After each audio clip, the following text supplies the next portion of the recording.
Courtside of the virtual hardwood, it's the NLSC Podcast, episode number 428. Thank you for joining us once again to talk about basketball video games. I am Andrew, with you as always, joined by Derek, aka D for 3. I'm happy to be here. I actually wanted to kick off the show talking about the top 10 plays of the week ending May 28th, 2022. So it was released on Saturday. What a strong top 10. And it might have actually had the most variety since I've been doing the top 10. So I think we're on week 2, year 2. And I think that's the most variety play-wise that we've had. If I recall correctly, 6 different games thereabouts. We had a Jordan-esque layup by the man himself, some deep threes, greened, and very exciting, just splashing them from long range. The usual assortment of dunks, but a variety of those dunks, alley-oops, putbacks, etc. People were having fun on the virtual hardwood this week. No, absolutely. I'm loving getting getting highlights from new people.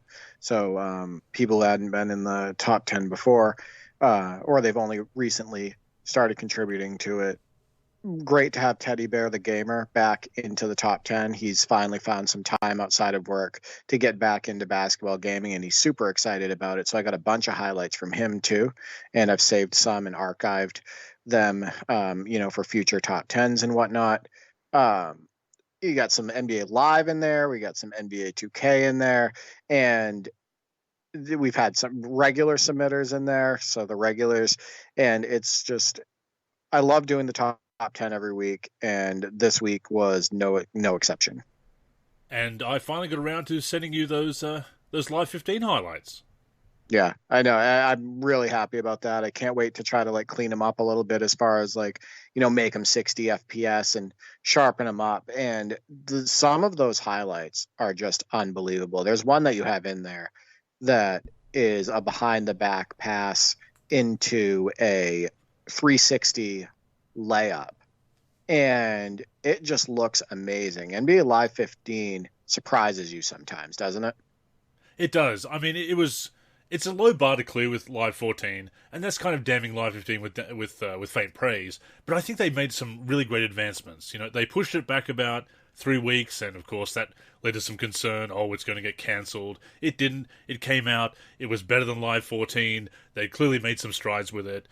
I played a lot of Live 15, as you can see from the highlights I sent to you, and there's some roughness to it, of course, but I think it was a pretty good, pretty enjoyable game, with some solid bones at the very least. Still lacking in the depth of the modes, still some stiffness on the sticks, but a lot better than Live 14. I love the steal system in Live 15, actually.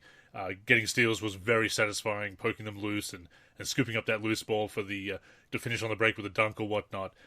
Live 15, it has some good points, absolutely. Bottom line, NBA Live 15 was more fun than NBA Live 14.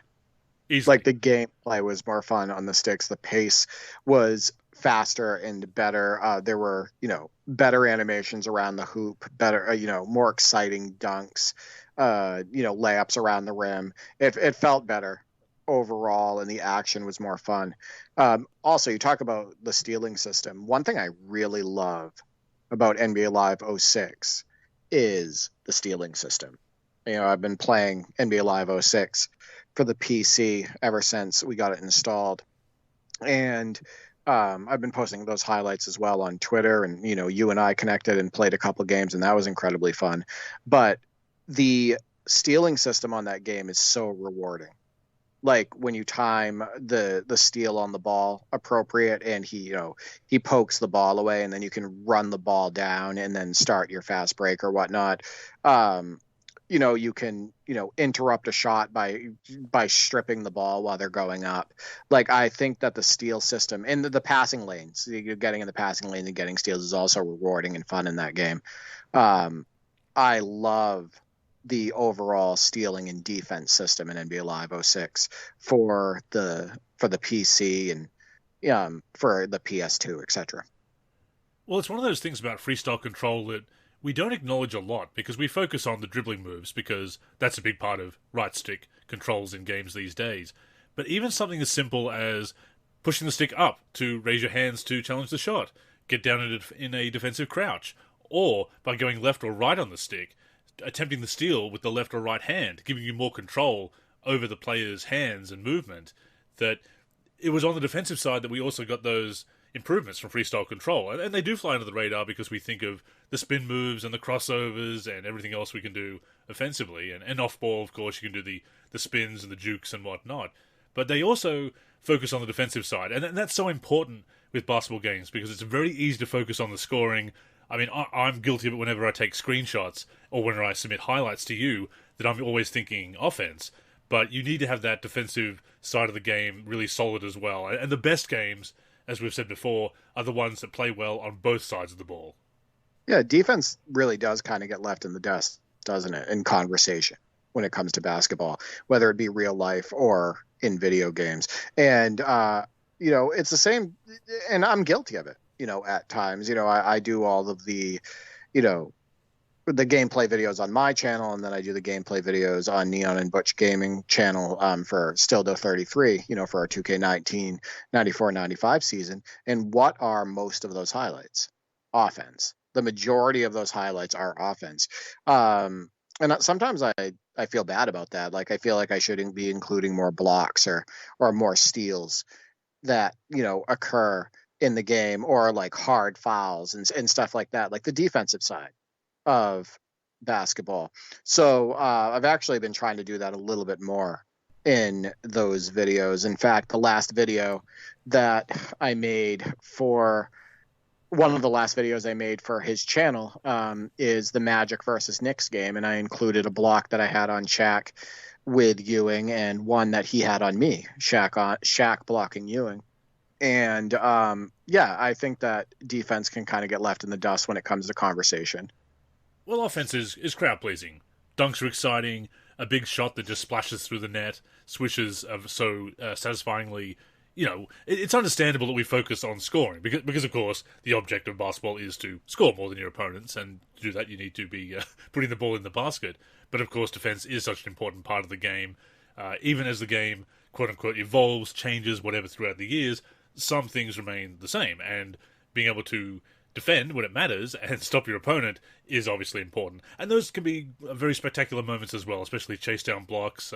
I did send you a couple of block highlights among those Live 15 clips, so I'm doing my best.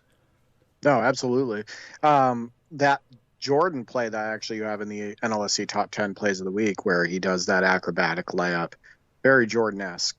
On multiple defenders, flips it up towards the rim, goes in, etc. What led to that actually was me getting a steal, one of those poke steals with Gary Payton, and then dribbling it up the floor and passing it to you. So, love those defensive highlights. Hopefully we get more in the future for the top 10 as well. For our listeners listening, we love the defensive highlights. You could always try to get us one of those. But yeah, we had a couple good sessions actually playing NBA Live 06 for the PC after I installed it, with a really cool broadcast camera mod, which I think both of us enjoyed. But the first game we used the Dream Team, and this is obviously a modded roster, the NLSC modded rosters. We used the Dream Team versus the Kobe Team USA, and Kobe, LeBron, etc. And then in the second game, we used the 90s All-Stars versus the 80s All-Stars. And I thought we played co-op in both games. I thought we played pretty well together, considering that was the first time that we had played the PC version of NBA Live 06 together. And it produced quite a few really, really good highlights. We kind of undermined ourselves in that second game, unfortunately. We were going for highlights, and that'll get you. We still almost won. True. That's what's crazy. I think we were playing on All-Star there, but we were constantly trying to use the freestyle controls and go for alley-oops and go for poster dunks. I wasn't taking the game too seriously because I could tell what we both had in mind. We're going to get a great highlight here. Yeah. We took the game a little bit more seriously when we were using the Dream Team. And I want to say that we beat them by double digits by the end of the game. And we had a really strong fourth quarter. But, man, that's really fun. That's a good game to play co-op.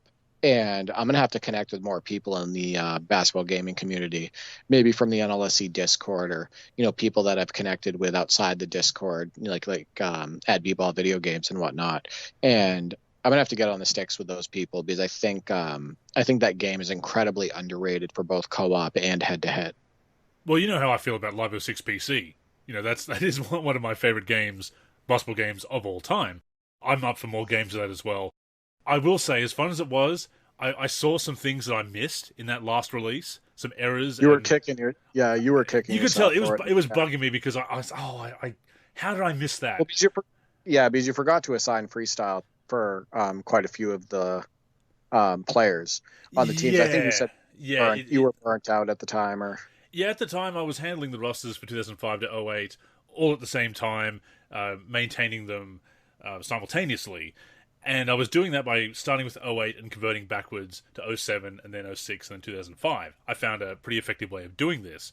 But I've overlooked some of the values that I need to fix, because some of the values changed through the years from those, especially between 06 and 08 with some of the Freestyle Superstars values. So I've overlooked those and not fixed them, not forced a recalculation of the ratings, the overall ratings and whatnot. So I'm seeing those little things that I want to go back and fix now. And it's actually got me in the mood. This is the problem with my modding projects, Derek, is that I always have these ideas, and there's only so many hours in the day, and you also wonder, okay, is this feasible? Can I get the art assets for this? Is anybody going to download this mod for an older game? Is it worth putting this time into?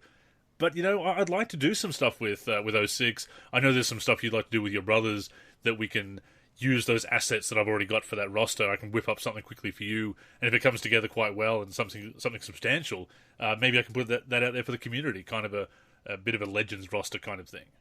Well, I think you're in a good place with NBA Live 06, because most of the work is done. Yes. Right. I think that jumping back into NBA Live 06 modding to, I don't know, I guess you could use the word tweak some things or do minor updates. I think that that's a lot easier to approach mentally than doing what you did with NBA 2K11 and doing a full-blown fresh start updated roster from scratch. So yeah. Right, yeah. So I think you're in a better position for that. And I think it's added motivation too, the fact that, I do have it installed, and like you had stated, my brother and I are looking for a roster, and you know how much we love playing, with Legends and whatnot. So look at all the mods I've already used since I installed those games, like Legends mods and art mods and stuff like that. So I'd love for you to get back into, some modding, because I know you used to love to do it, and you've definitely been out of it for the most part, I'd say since I've known you. Pretty much. Really. Yeah, I haven't really had any big projects for maybe close to 10 years. It's really just been some small projects here or there, or updating projects with small fixes here and there.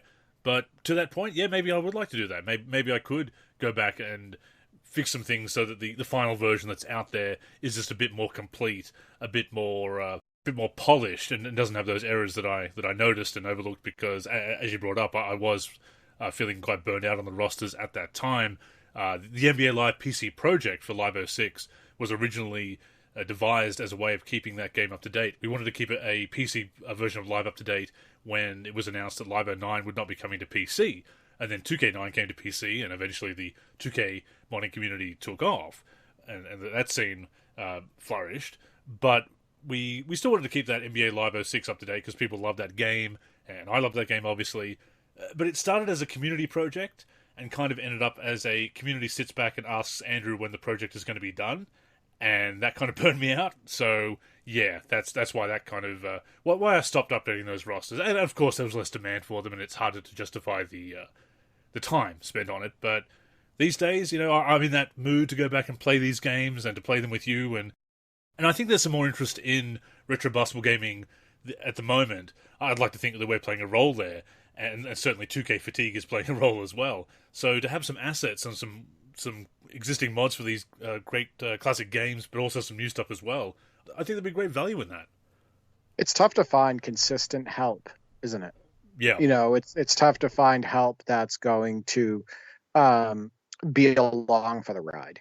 it's tough to find help that is going to, um, you know, finish the project with you.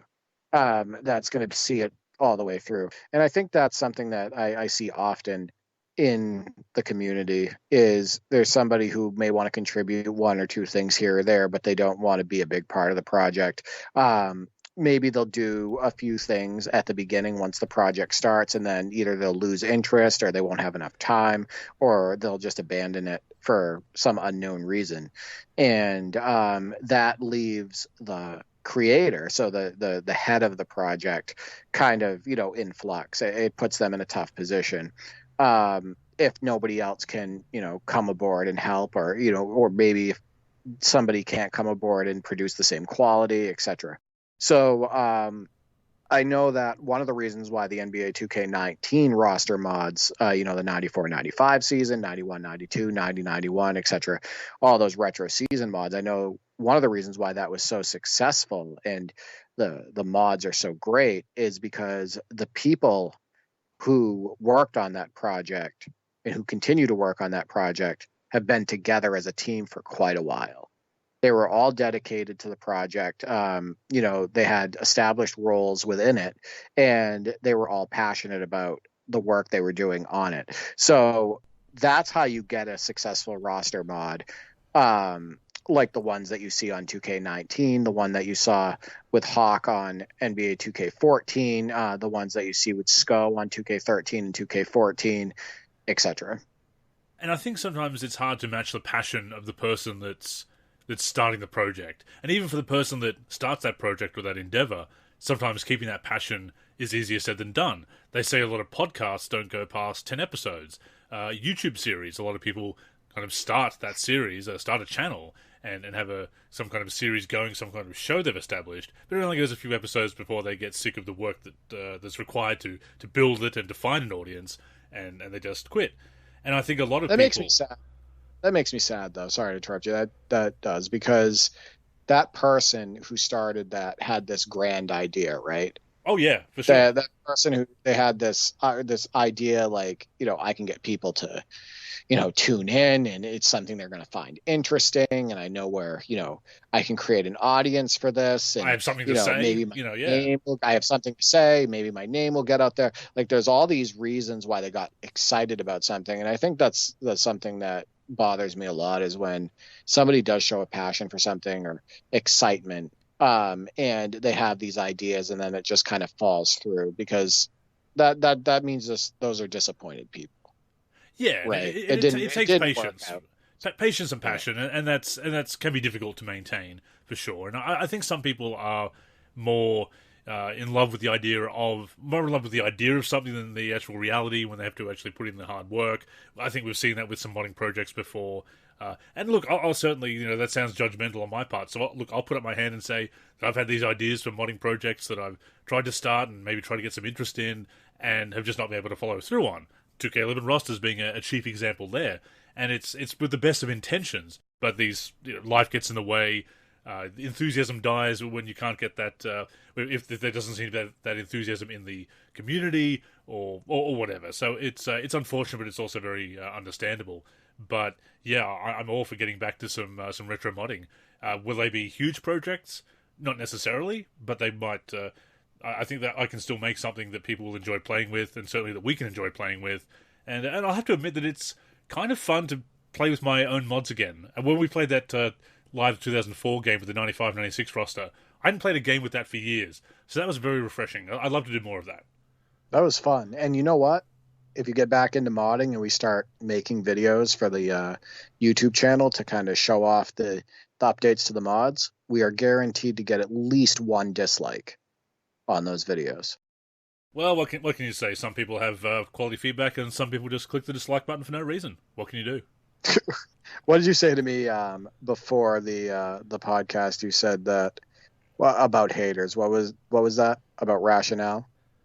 Well, haters aren't the most rational people when it comes down to it. I mean, sometimes you dislike something for a reason, and sometimes you just don't like the cut of someone's jib for no particular reason, or you're just jealous that somebody else is doing something good.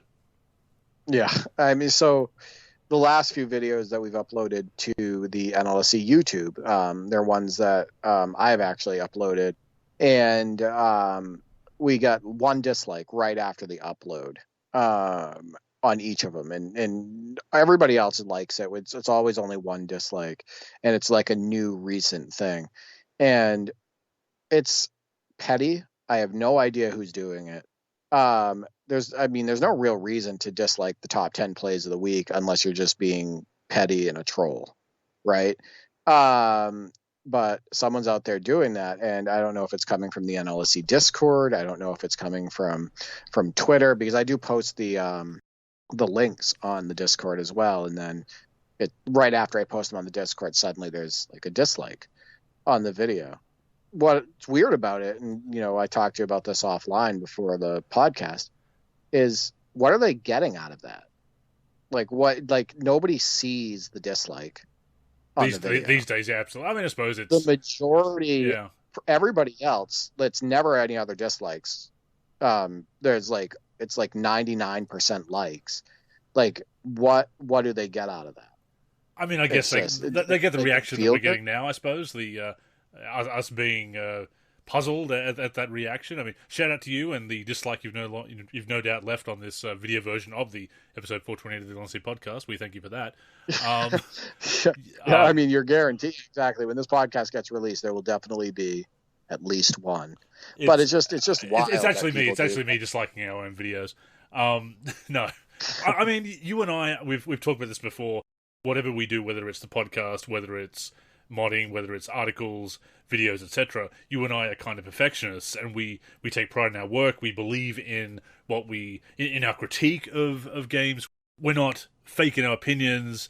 We're putting it out there very earnestly. So for us to get that feedback, and for somebody to dislike what we're doing or to object to it without any kind of counterpoint, I think you and I find that frustrating, because we do engage in good faith, and we put our quality content, I will say, out there in good faith, well researched, well reasoned. So when somebody comes back with just a dislike or this sucks or whatever, you and we're kind of like, well, yeah, what can we do with that? Because we'd engage with somebody who wants to discuss, but a dislike is not discussion. Right. I mean, there's no feedback there. Yeah, exactly. And that's how I know too that it's all just petty and childish. And I know that there's drama going on in one part of the modding community, and it could be in relation to that, but we're not even involved in that, right? Yeah, that's not our circus at all. Yeah, but yeah, and like you said, as far as like the work that we do for the NLSC, it's honest work. Like, that's what we're doing. It's we're trying to be, we're not trying to be, we're just like that. We're, honest with everything that we do, and we take pride in the videos that we make and the content we produce and stuff like that. So I just think it's pretty childish behavior, but what are you going to do? It's social media in 2022, right? Oh, for sure. But I was just thinking, I recently watched a Wired autocomplete interview with Wired's YouTube channel with Seth MacFarlane, the creator of Family Guy, of course, and he made an offhand remark saying, I'm from New England, I only respond to negative criticism. So maybe somebody's trying to get you that way. They just know how you New Englanders feel about negative criticism. Yeah, well, I'm fine with it, because I mean, it would be different if I was uploading videos and let's say I uploaded a gameplay video to the NLSC YouTube and it got like 50% dislikes.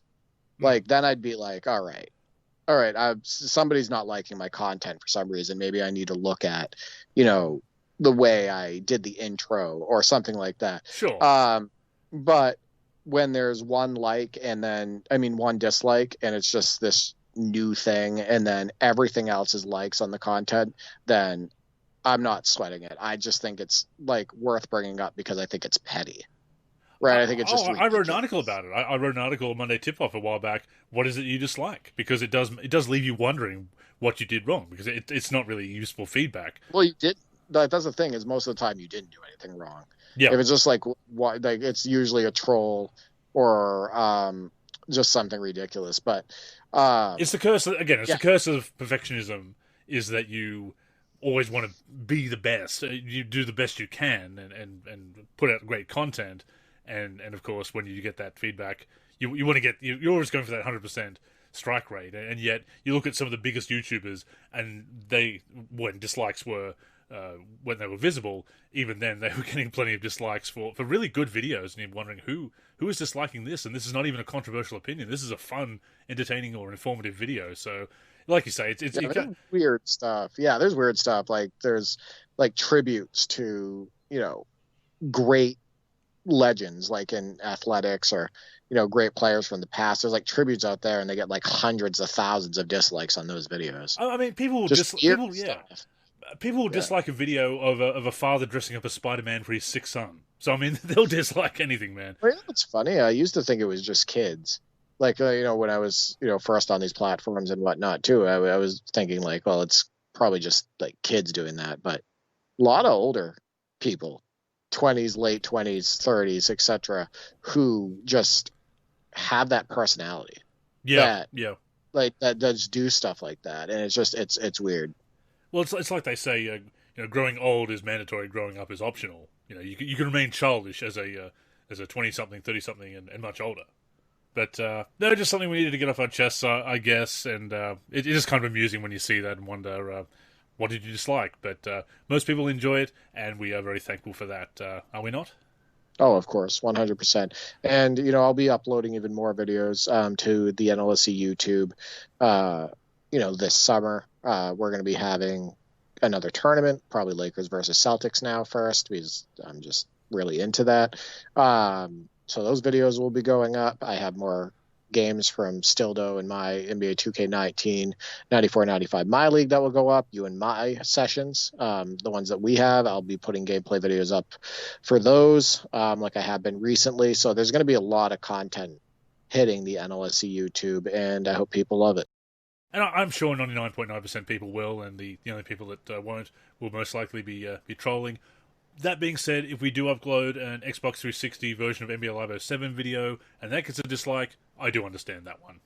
Right. I mean, let's put it this way, though. We did upload an NBA Live 07 gameplay video. And in the title, though, you were like, what were they thinking? So yeah. It's not like we were praising it. I made it clear we weren't promoting the game. We weren't saying it does have 100% likes. It does have 100% likes the last time I checked. So that's pretty impressive. Speaking of NBA Live and EA Sports, EA is in the news this week, Derek, possibly looking to sell. Yeah, I saw that. And I think it's interesting. Andrew Wilson said, kind of like talk down the rumors. He basically said something like, we're in a really good position right now.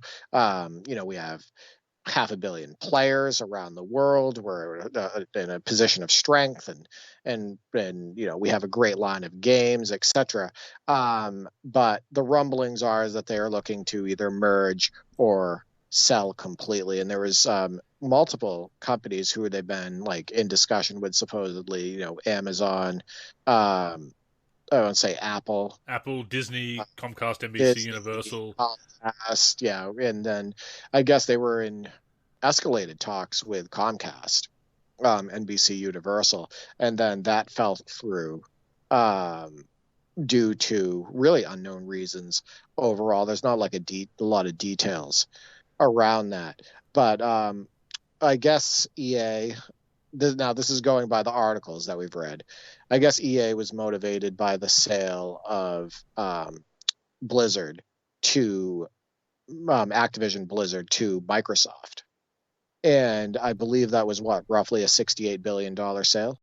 The reports that I've Googled, $68.7 billion deal for Activision Blizzard that Microsoft purchased them for. $68.7 billion, right? Yeah. So that kind of will motivate anybody, right? Oh, for sure. You look at Microsoft getting Bethesda as well, bringing all those IP under their banner. I mean, we're seeing a lot of this going on at the moment. And for the most part, what does it mean for us gamers? Well, probably much the same, except for the possibility that if Microsoft or Sony were to acquire an EA, for example, then a lot of those games could possibly become exclusive to a platform. And I think if there's a concern from our point of view, I think that's what it's going to be. Right. Was never a fan of that in the past. We've talked about that on past podcasts. And I think that when companies do that, I think they limit themselves by not, being well-rounded as far as access goes. They're on less consoles. They're, oftentimes they wouldn't be, maybe not on PC as well. And they're limiting themselves to how many people they can reach and how many households they can be in, etc. So the other piece of this that I found interesting is that Andrew Wilson, who also, made those comments about their, strength and positioning and all of that stuff. He wants to, as part of the deal, if it happens, and again, these are all rumors, but as part of the deal, he wants to still have the majority of say in everything and still, be in charge of, it seems like, the EA operations. So like, and be like the key decision maker. So it'll be interesting to see what happens. Like you said, it could be no change. It could be a change that does affect us as far as like games becoming proprietary to, one company, one console, etc. But yeah, it's all up in the air right now. One of the articles that I read on GameSpot, did say that price and structure are reportedly what made the deal with Comcast fall apart. So that could go back to Andrew Wilson wanting to remain in his current position and have that influence, and Comcast wanting to bring in their own people. And of course, this is how it goes with mergers. I don't claim to be an expert on big business by any stretch of the imagination, but I've seen enough of them over the years with involving my interests, video games, professional wrestling, whatnot, that when there are these mergers at the corporate level and it comes time to trim fat as far as costs or handle IP and whatnot, sometimes the changes don't necessarily have a great effect for the fans. Sometimes, as you said, they have no effect whatsoever. But it is interesting that EA, that has been an entity that has swallowed up so many other studios over the years, which has kind of been the big knock on EA, that they buy these studios and shut them down, is themselves looking to either merge or be purchased by another big entity. Well, money could be, again, just like the biggest motivator. And if you notice, one of the reasons was price. It was price and structure. Yes. So if they saw, that $68.7 billion dollar acquisition go through, and they saw dollar signs, they could be just asking for way too much. But yeah, money is the ultimate motivator a lot of times for decisions like this. Especially after an event takes place where they saw somebody else capitalize. Well, the good news is, after making so much money, if the merger or sale goes through, there'll be no more need for microtransactions, right? Right? we can only dream. Yeah, isn't that just an unfathomable amount of money? $68.7 billion. I can't even imagine that much money. Yeah, I mean, I'm still blown away by how much these athletes make today in the NBA. Oh, $40 million a year, absolutely.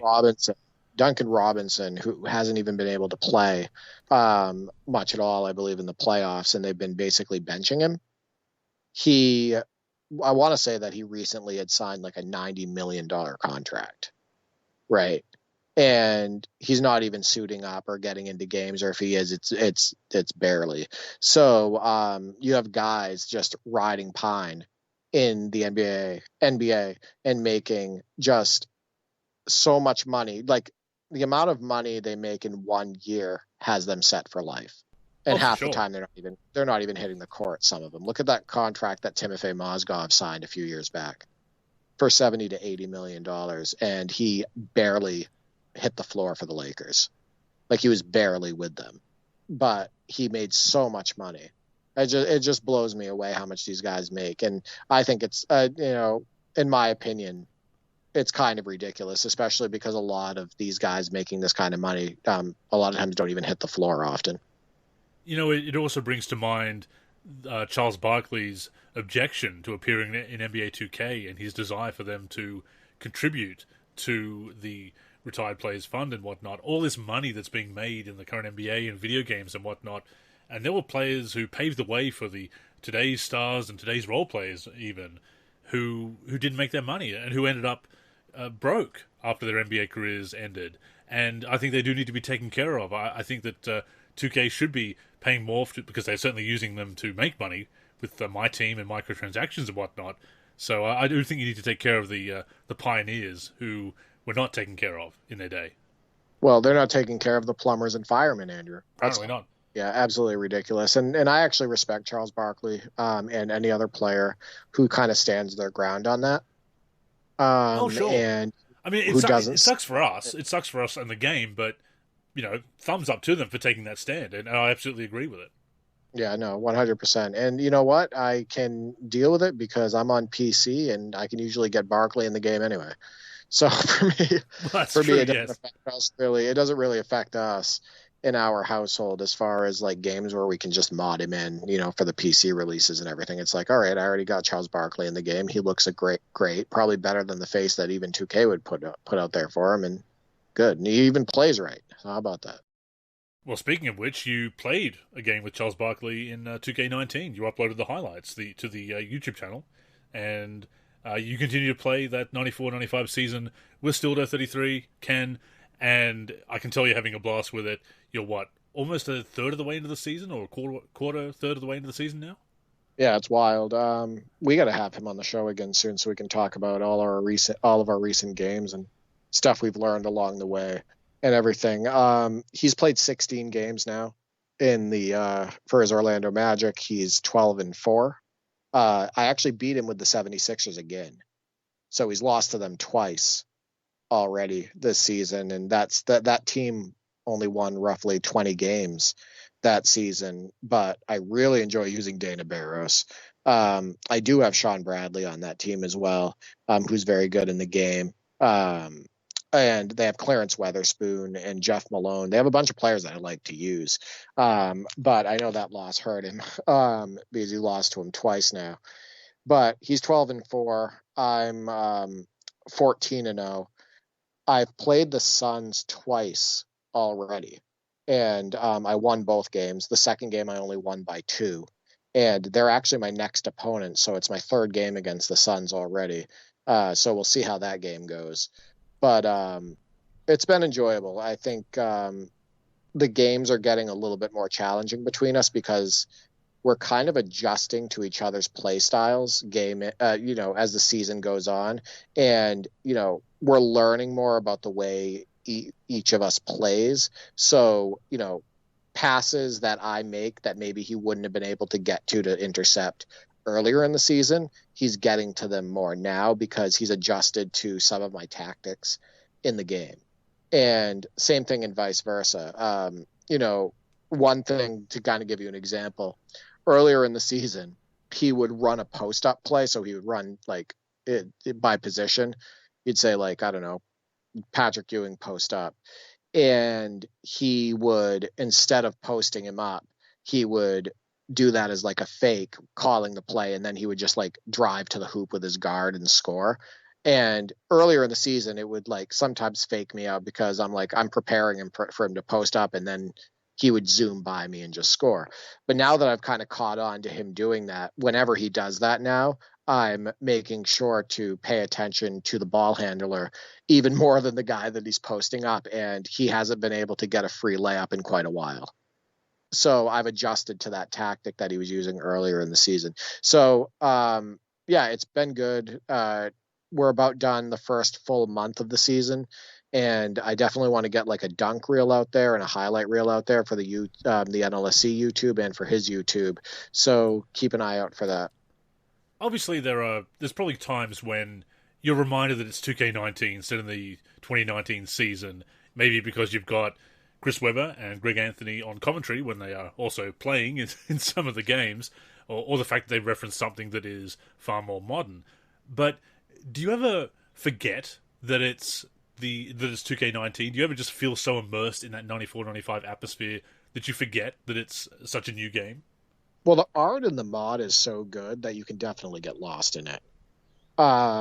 It is funny though, the 2 times that I've used the bullets against him, Chris Webber was calling the game. So he was playing and calling the game. So that was interesting. But the commentary definitely will remind you that it's a mod. But you can definitely still get lost in it because of the accurate shoes, the accurate courts, the accurate doornas, accurate crowd styles, if those were modded in for the specific teams and for that arena. Because you have a modded ball, all of that stuff looks just like 94, 95. It looks just like that era. So very easy to get lost in it. But yeah, every now and then the commentators that come on will remind you, the Brent Berrys, the Greg Anthonys, the Chris Webbers. It will remind you that, yeah, you're playing NBA 2K19 and this is just a great mod that you're playing. But to that point, it is a fantastic mod. The reactions on Twitter and on YouTube do say it all, really. You know, you mentioned the 76ers and Dana Burris, and Burris is probably a player that flies under the radar these days, doesn't get mentioned. One-time All-Star in 1995, of course. Could really shoot, could score. Just names like that are so nostalgic to me. You know, I think anyone of our generation, you just start mentioning those names. And of course, you do the same with some bench players, of course. Marty Conlon is my favorite go-to role player, bench player back in the day to mention as an obscure, yes, I remember the 90s kind of thing. But when you start bringing up those names like Burris and Weatherspoon and whatnot of those teams that weren't successful, but if you were watching at the time, you knew the lineups. Sometimes thanks to video games.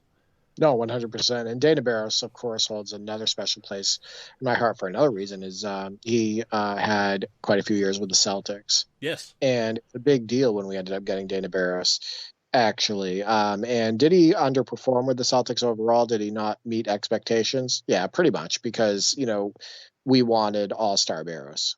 We wanted Barros in all-star form because that's what we saw in 94, 95. But he never really found his niche with the Celtics. They didn't know what to do, whether to make him a point guard or a shooting guard. They tried to make him a traditional point guard, and that didn't work out too well. He's a gunner. He was a fantastic shooter, good ball handler in one-on-one as well, but he wasn't like a traditional point guard. So I don't think the Celtics really knew too much, what to do with him.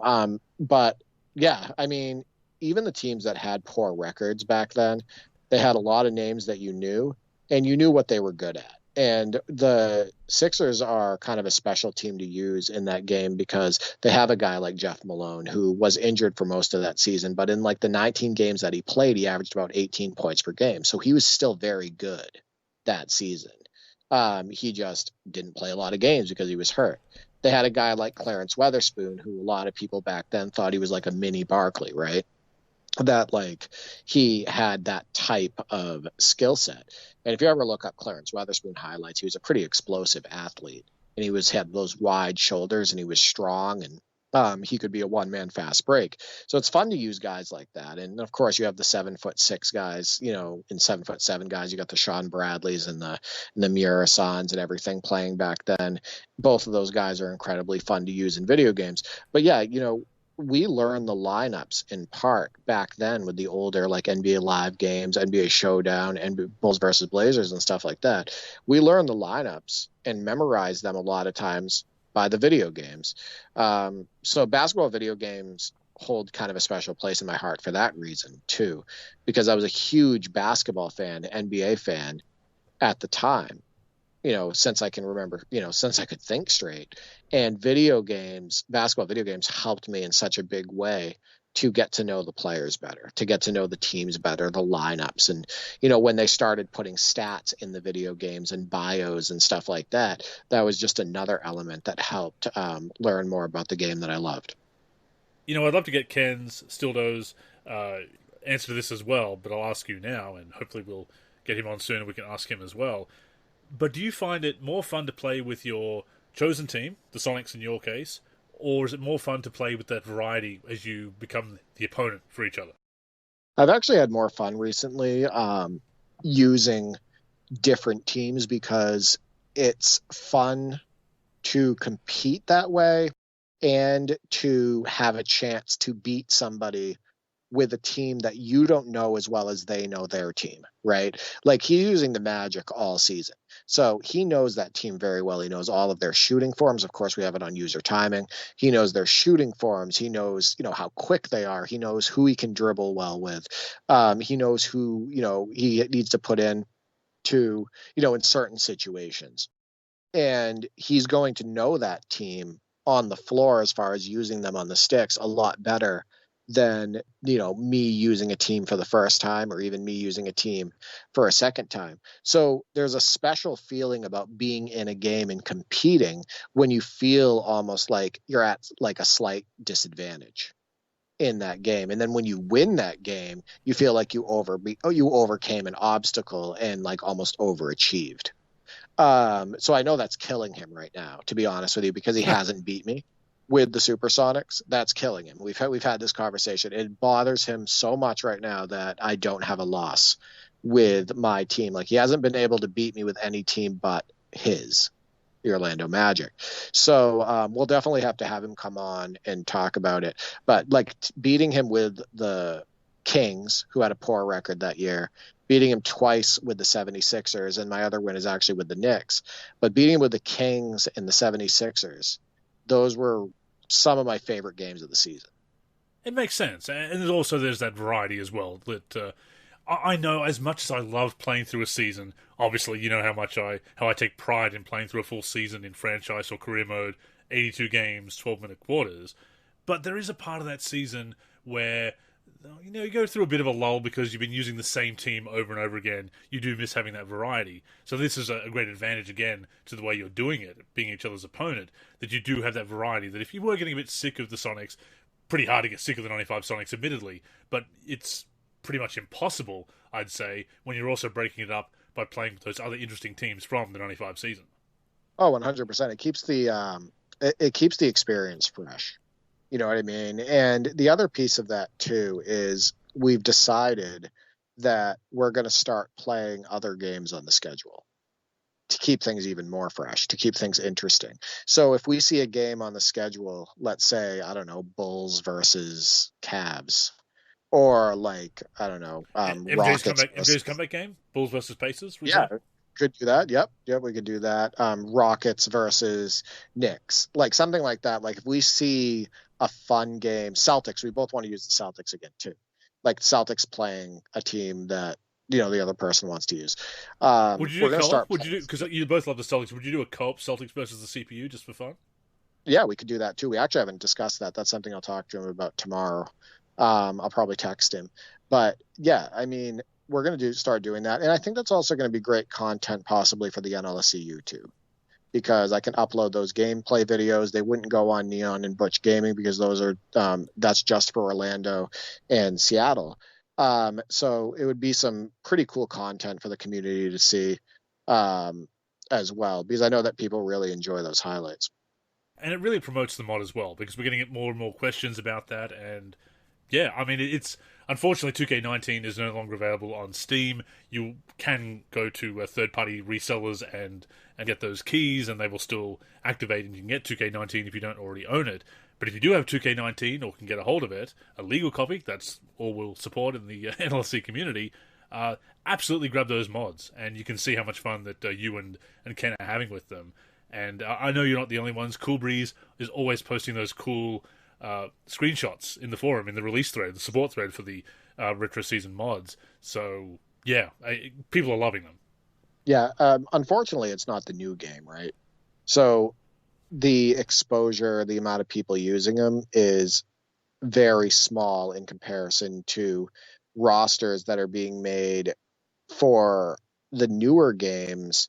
The newest game, 2K22, even though those rosters in the newest game have most of them, actually all of them, let's be honest, because there's nobody really working on retro rosters for the newest game, like complete ones, like they're on 2K19. None of them have the detail and the love that was given to those 2K19 ones. Shout out to MJ Wizards for NBA 2K22, who is doing his best with the default game assets to create extra classic teams. But when I say like attention, like when I talk about detail, I'm talking about, only stuff that you can do on PC, right? The exact jerseys, the real cyber faces for missing players, the accurate shoes, like all of that stuff, like the stuff that really makes that NBA 2K19 mod shine authenticity wise, is something that you can't do on the Series X or the PS5. And accessing content that's hidden, being able to make use of assets and whatnot that are there in the game files, but you need to do some external manipulation to access them. Yeah, exactly. Like, for example, on NBA 2K17, guys like Rafer Alston, I believe Aaron Brooks was another one. Guys like that weren't in the game by default, but in the files, their faces were made. So you could find Aaron Brooks and Rafer Alston and put them on the 07-08 Rockets in order to help fill that team out. And that's one of the major advantages of being on PC, is if the developers did create those faces and they were in the files, even if they weren't on the official release of the game, you can at least find them and put them in the game and utilize them. That's been a big part of modding over the years, getting those hidden assets or making use of those leftover audio files in some cases. Did you notice when we were playing in Live 06, actually, they were chanting for MJ because that audio was left over in the game? Yeah, that's what's my brother and I are a little bit annoyed with that. I think it was a nice touch. So NBA Live 2004, I'm going to use that as an example because we have a season on that. As you know, we're about 13 games in now on a Legends season. But it starts in the fourth quarter when they start doing that chant, and unfortunately, they do it like throughout the entire quarter. And so they're one possession down, they'll be like Larry for Larry Bird. And the next one, it's Magic. And then the next one is MJ. And they're doing it like for the entire fourth quarter, and we can't turn it off. So like, I think that it's a little bit overdone. I think it was a nice touch and a nice attention to detail thing. But I'm not a huge fan of it going on for like the entire quarter. And just like, I guess, the frequency of it. I think context and frequency are very important when it comes to details like that. You look at the courtside comedy cutscenes in Live 2003, and as you mentioned, they can actually be switched off or toned down to a certain extent. But they're okay in theory, and they're kind of entertaining, but they happen a little bit too much. You're in the middle of a serious playoff game, and you've got a bench player stealing the coach's seat, and you're like, nah, this wouldn't happen. It's not quite sim enough for what a lot of us felt at the time. Right, 100%. And then you have something like, what we had talked about in the past, like NBA Live 2000, where they stand at the free throw line for an ungodly amount of time before they actually shoot, and you can't surpass it, right? Yeah. Like stuff like that, like the frequency and volume of more in that case, the volume of time that it takes to get to the next free throw or to actually shoot your shot. That's why context matters with stuff like that. So yeah, no, I totally agree. And I think this is also the argument when people say they'll show an unlikely highlight of a ridiculous shot happen in real life and say, see, it can happen. This stuff happens in real life, and compare it to a video game complaint. And the point is, yes, but this stuff is very rare. This isn't something that the CPU can do on cue, or that the user can do on cue whenever they're losing to come back and win, that you're suddenly hitting all kinds of ridiculous shots. It does happen from time to time, but it's the frequency and the context, and that's what people talk about. You remember me talking to somebody about this. So with the 2K18 skating, which is when it was introduced with that new motion system, just the sheer high volume of skating where the players are like floating above the court and sliding all over the court. There were people who were just not happy that I was pointing this out for some reason, and were like, yeah, well, skating's been in every game. There's it's part of game development. Like skate, like a blanket statement like that. No, there's a huge difference in an occasional skating moment in like 2K16 and 2K17 or etc. And then just the unbelievable volume, the high volume of sliding, skating, and floating above the court that's in 2K18. It's you have to add context. Volume matters, right? So that's something that's always bothered me, is those blanket statements. Well, skating's been in every game. Yes, but what volume and how much did that impact gameplay? No, 100%. It's an asinine argument, but unfortunately that's the way it goes with discourse sometimes, sadly. No, 100%. Now let's talk about something a little bit more positive.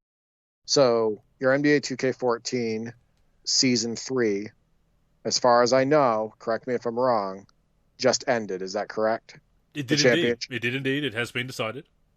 I want you to tell our audience the lineup that you went against in the finals, because you showed me that Minnesota Timberwolves team. I couldn't believe they made the finals. That might be the worst finals team in basketball history. So, a little backstory. And at your suggestion, I have written an article about this terrible team that made the NBA Finals, or a mediocre team, I should say, which kind of makes them one of the worst NBA finalists, at least on the virtual hardwood, that I've seen. So the Timberwolves went 42-40 on the season.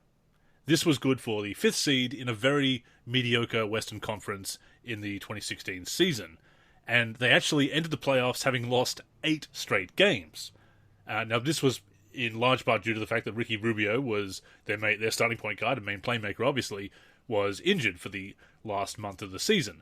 So they struggled at the finish and finished much worse than perhaps they would have been, but nevertheless, 42-40, fifth seed.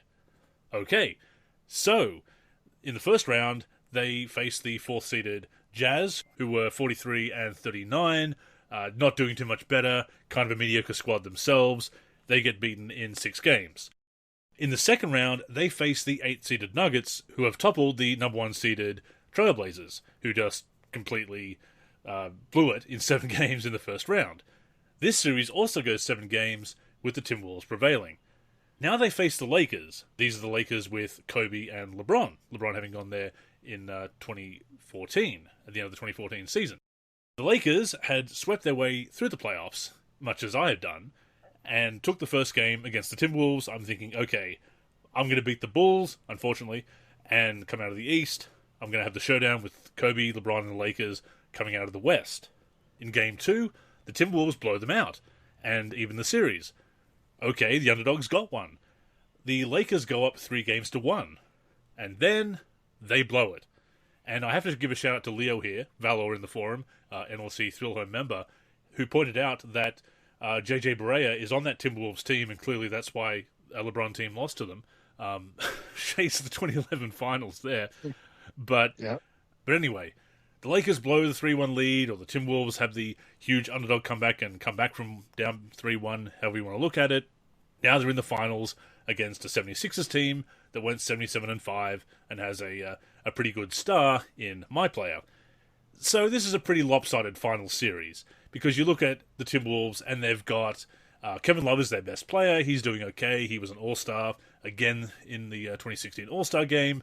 But then you've got Derek Williams, who is admittedly improving, becoming a better player, a solid forward and inside-outside scorer in this reality, but is still not, on paper, a huge name. Ricky Rubio is there and he's solid, but he's out with injury at this point, having re-injured himself in the second round of the playoffs. They've got Corey Brewer, they've got JJ Barea, as I said, they've got Kevin Martin, who is also hobbled by an injury at this point after Game 1.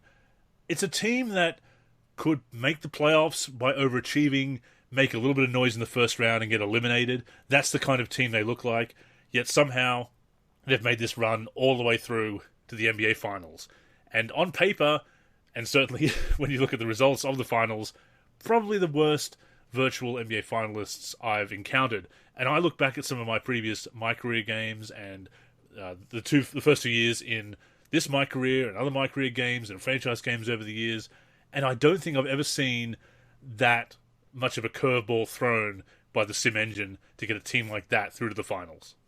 I mean, LeBron and Kobe on the same team blowing a 3-1 lead. Can you imagine what the real-life talking heads would have to say about that?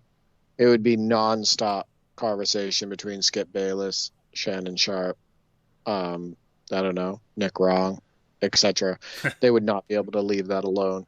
Yeah, that is absolutely wild. And I don't think I've ever seen that in a video game before either, where it looks like a team is sweeping through the playoffs, and then all of a sudden, they go up 3-1, and then they get taken down by a far inferior team with players worse overall. They don't have as many stars, etc. So when you told me that and you showed me that roster, I was like, "Are you kidding me?" I think one thing I wanted to know, because I'd have to look at the roster again. Did Minnesota make any acquisitions that were positive that weren't on the real life Wolves team? Because you are on season 3, and you did mention that they had Kevin Martin, Rubio, and Love. Those are just Timberwolves. That's fine, right? Because they were on the default regular Timberwolves roster and in Barea, etc. But did they have anybody new that they added? No one significant, no. I think everybody that's on there most of the main players were there as of the 2014 season, and they've just re-signed or were still on the contract, as the case may be, a couple of years later. And they've drafted a couple of generated rookies, of course. So, but apart from that, they haven't really made any major acquisitions. I'm pretty sure Barea was there in 2014 before he went back to the Mavericks a few years later in real life. So it's pretty much very similar to the 2014 Timberwolves, the virtual 2016 Timberwolves here. Pretty much the same roster. As I said, Derek Williams has gotten up to an 86 overall, so he has improved in this reality and kind of developed into this solid second or third option, I guess. But apart from that, it is pretty true to life, the results notwithstanding. Now, you told me that one of the games before it crashed was 101-99, so it wasn't a cakewalk, it sounds like. It sounds like you actually, they were competing with you in one of those games. Well, that's the thing, that they came out in the first half, and they were usually competitive. And there's a reason for this as well. Because Melo was out, Carmelo Anthony, having joined us in the 2015 season, of course, he went down with a knee injury. And so instead of starting Brandon Rush again, they've moved me over to shooting guard and brought Michael Carter-Williams in at point guard. And this has really made our starts very slow. I don't really like playing alongside him. The chemistry is really off. Has anybody really liked playing alongside Michael Carter-Williams in the real NBA?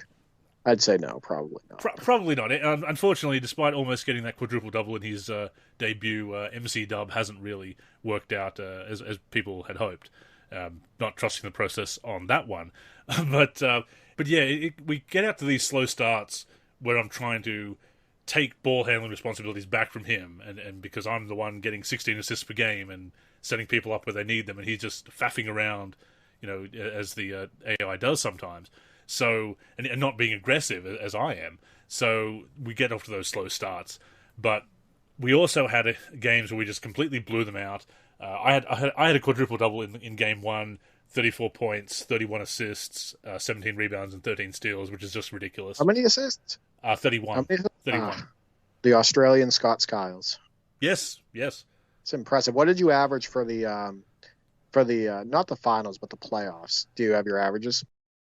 So about 32 points, 15.9 assists, I do remember, 12 rebounds, 7.8 steals. I really stepped up the steals in the playoffs, and 2.5 blocks. I mean, those are stats to be proud of. Clearly. It is ridiculous my player numbers. Yes, absolutely. But yes, we have the slow starts with MCW, and a couple of the games were a bit close at times, and I just pulled away at the end. A couple were complete blowouts. The first game in Minnesota, game 3, was that we just came out actually with a very strong start, led 35-13 after the first quarter, and yeah, it was just a joke after that. But the first time I played game 4, at the end of the third quarter, we led very slimly, 91-89. In fact, they had led by 1 point at the end of the first quarter and at halftime. So it was unusually competitive for them. So I was looking forward to saying, okay, this game 4 is going to be a pretty good finale with this underdog team finally stepping up and challenging us and making us earn it. And then it goes into the fourth quarter, the screen dims, and an unexpected error has occurred. Do you want to send this to Sony? Blah, blah, blah. It's happened a couple of times. I'm wondering if there's kind of a bug that is obviously not going to be fixed now because 2K14 is long beyond its support. But that was disheartening because obviously it was going to be a pretty epic finale. I'd been drafting a recap for the article alongside playing the game, so I had to scrap that and start over again. Ended up winning the replay of that game 127-110. It was a bit more competitive than the previous game still, but not as good as the one that was lost to the crash. Unfortunately, there was no data corruption or anything there. But it was kind of anticlimactic after what could have been a better finale in Game 4, especially given what an underdog team they are and what a terrible underpowered opponent they are in some respects. But, I still felt that satisfaction of getting through the entire season and sweeping my way through the playoffs and achieving statistical goals and whatnot. And Ricky Rubio's return in Game 4, he did manage to get healthy enough to come back for Game 4, kind of gave them a bit of a lift, so that was realistic and a good story. I don't mind too much that it turned out to be the Timberwolves, because it was an interesting twist in the story, and it was so unexpected. I do kind of wish that it was the Lakers because I think that would have been a more fitting finale. Even if I'd swept them and blown them out as well, it would have been that the names, right? The star-studded Lakers, the star power in that finals matchup, and the historical significance of Lakers versus 76ers with real history alike. So it was kind of a shame in that regard, but at the same time, it was still so much fun to play through the entire season. And once the Timberwolves got there, I kind of had that almost like a bully mentality of like, well, you are a huge underdog. I'm going to show you who the top dogs are, kind of thing. So that was my mentality coming out, and probably why I had that quadruple double in Game 1, just going all out in it and trying to blow them out. But yes, I think they are the worst virtual NBA finalists that I've ever encountered. I think facing them in the finals rather than the Lakers, it actually it makes it more unique. Oh, it does. It's memorable, yeah. Yeah, it's memorable. It's more memorable. It kind of adds a wrinkle that wouldn't have been there before. Now, I have a question before we wrap this up. The 2K14 MyCAREER update. What are your plans for Season 4? So Year 4 is going to be quite interesting, I think. Because of the timing of Carmelo Anthony's knee injury, we're at the opening night now, ready to go on the save, opening up against the Celtics, actually, season opening against the Celtics. But Melo is still going to be on the shelf for 4 to 6 months recovering from this knee injury. So he's going to be out most of the season, if not almost all of it, still recovering from the knee injury that he suffered in the playoffs, which is a tough pill to swallow, but I kind of like that. I like that they didn't just wipe the slate clean at the end of the year, and that it carries over like that. And that is a great detail in franchise and career play, that those injuries carry over and they're not just reset as it goes over to a new season. I do really enjoy that, as much as it throws a spanner in the works as far as now having to deal with a starting lineup that has Michael Carter-Williams in it for much longer. But this also raises a few questions about what I'm going to do moving forward, because if the season doesn't go well, do I ask for a trade? Do I ask for MC Dub to get traded? Do I take that PR hit to have a more enjoyable gameplay experience? What do I do as far as role-playing goes? Do I try and get to the Bulls now? Because I'm thinking about leaving for the Bulls when I have that opportunity. And moving on, I mean, by that time I will have had 4 or 5 championships possibly for the 76ers. I'm sure even doing that will lead to bitterness and whatnot, even though in the universe you'd probably think, well, okay, he's got his 5 championships. He wants to move on. Thank you, thanks for the titles and whatnot. But those are the decisions we're going to have to make going through Year 4 of my career in 2K14 now, just to see how it's going to be, how much I can endure having Carter Williams in the lineup so often and playing that role, and whether that interferes with the enjoyment of the gameplay experience, and whether I'll try to do something about it. Also, Evan Turner has moved on to the Rockets, so there's going to be another former teammate who we'll be facing as an opponent, who we've won 3 titles together.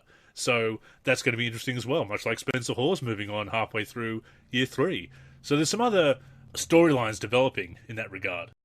Well, with the finals numbers that you put up, winning 3 championships, all of that stuff, you have a choice to go where you want, which is excellent, right? So you should be able to, choose your destiny. So if you want to go to the Bulls, or you wanted to go to, the Celtics, I'll just say that because I was a lifelong Celtics fan. And I mean, as a Celtics fan, I wouldn't mind having a guy who averaged like 32 points, 15 assists and almost 8 steals.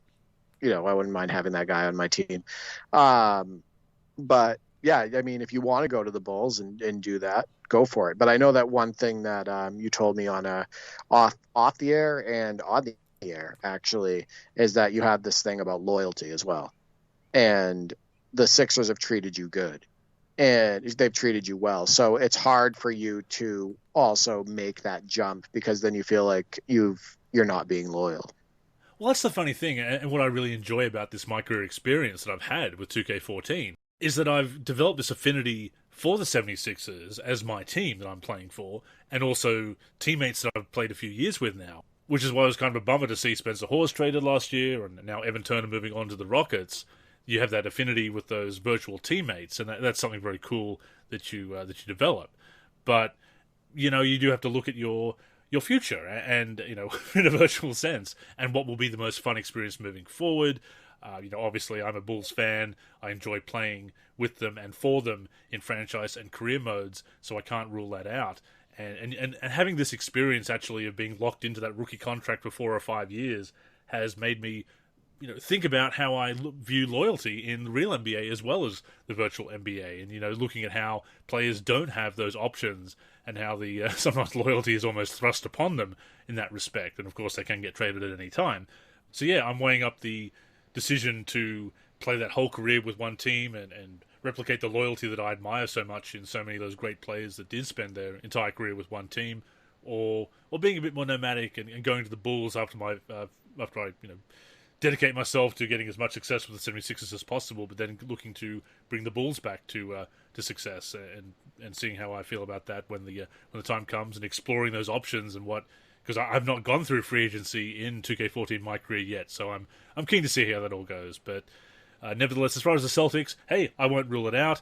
They did just sign Brandon Jennings, of course, so you do have Brandon Jennings, plus a brand new rookie called Dick King. So that's funny. Like you said, a developer had to know what they were doing putting that in there. Dick King around, one might say. Yeah, exactly. They're just having fun with it. Obviously, it doesn't hurt anybody. But yeah, it's interesting. No, thanks for the update. I know that I wonder if you've inspired anybody out there, any of our listeners, to get into a career mode on one of the older titles, because you talk very excited about it, like excitedly, like you're very into it, and you've seen it through all the way so far into season 4, and you've been showing the highlights and everything, talking about the stats. I wonder if there's anybody out there that's listened to the podcast and or follows you on social media that's like, either going to get into a career mode on one of the older games or already is in one. So who knows? I mean, that would be very cool if I've inspired anyone to do that, and I would absolutely recommend it, whether it's MyCAREER, whether it's a franchise mode in Live or 2K, or going back and playing a season in any old favorite. We've said it before, if you're not feeling the latest game, go back to an old favorite and see what holds up, see what you can still enjoy, because a lot of these games do. And sometimes it's because they focus more on that pure enjoyment and the NBA side of things, because games have gone in a direction where they're not necessarily focusing on the NBA or even basketball elements sometimes. So if you're not feeling that latest game, check out an old favorite. Check out a few old favorites. Just play some exhibition games here and there. Just in exhibition games and connecting with the community of a parsec, other people in the community of a parsec, is so much fun as well. So there's a lot of things you can be doing with basketball games apart from grinding away in the latest game, if indeed you're not enjoying that. If you are enjoying 2K22 and the experience you're having, fantastic. Keep enjoying it. Enjoy. That's the main thing, that you're enjoying what you're playing, as we've said so many times before. But I can attest to how much fun it is to go back to a game, sometimes giving a game a second look, as I did with 2K14, letting that capture your imagination and getting stuck into a career mode or a franchise mode or whatever. Obviously, the card collecting modes disappear once the servers are shut down, and some of the more recent games, the offline version of MyCAREER is very stripped down or indeed non-existent, sadly. But if you can go back to a game and there's a mode that captures your imagination and just gets you hooked like 2K14 MyCAREER has for me, I say go for it. 100%. You know how much fun I've been having revisiting the old titles. Oh, so you got so many seasons going on at the moment. Yeah, I don't know how you do it. I have a season. Yeah, we have a season with Ken, so still do 33 on NBA 2K19. I have seasons going with both of my brothers on NBA 2K17. We have a co-op season, all three of us, but also a versus season. My brother Nick and I have Legends seasons on 2K19, on 2K15, NBA Live 06, NBA Live 04, NBA Live 2003, NBA Live 2000, etc. I'm playing so many different older titles, and the experience in basketball gaming for me is always fresh. as a result. And obviously we can freshen things up with mods and whatnot, but even when you're not using mods, just the difference in gameplay between the titles, the difference in presentation, atmosphere, difference in modes, difference in play style, all of that stuff definitely keeps things fresh, and connecting with the community also helps as well. And yeah, it's not getting old. So like I said, at the end of last year, that I thought in 2022 was going to be an amazing year for basketball gaming. It definitely hasn't disappointed. No, I think you were right on the money about that, and it's not just about the latest game. It's about finding your joy on the virtual hardwood, no matter which game that comes from. Latest game, an old favorite, somewhere in between. Play what you want. Don't let anyone shame you for not playing the latest game or a game that they don't like. And yeah, you've got so many seasons going. I've got my MyCAREER going on, and we will be updating everybody as the weeks go by here on the NLSC Podcast. But with that being said, that has brought us to the end of this week's show. Thank you so much for tuning in and listening to us talk about one of our favorite topics, basketball video games. The NLSC Podcast comes out every week on the NLSC, NBA-live.com, of course. You can also find us on all the major podcatching apps and platforms, Spotify, Apple Podcasts, Stitcher, Podcast Addict, just to name a few. On those platforms, search for NLSC Podcast, look for our logo, that will be us. If those platforms allow you to leave a review or rating, we'd certainly appreciate a 5-star and positive review. And of course, you can also listen to the show each and every week on our YouTube channel. On top of that, we also want to connect with you on social media. So Derek, as always, I'll throw it over to you to promote your socials. Absolutely. You can reach me on Twitter at D for384 or at D for3G. You can also reach me on YouTube. Definitely try to take a look at the content I'm uploading there. The name is D for3. And also check out the content that I'm uploading to the NLSC YouTube as well, gameplay videos, the top 10, etc. And you can reach me on the NLSC, where I'm a team member, D for3. I am Andrew in the forum and Andrew NLSC on Twitter. Please follow me there to hear about the further adventures of Dick King. The NLSC is on Facebook and Twitter at the NLSC. We are NLSC Basketball on Instagram. On YouTube, we are youtube.com/NBA Live Series Center. And of course, keep it locked to the NLSC itself, NBA-live.com, for everything we do for basketball video games. But yes, that's all for this week, so thank you once again for tuning in. Until next time, I'm Andrew. And I'm Derek. Go get buckets, everyone.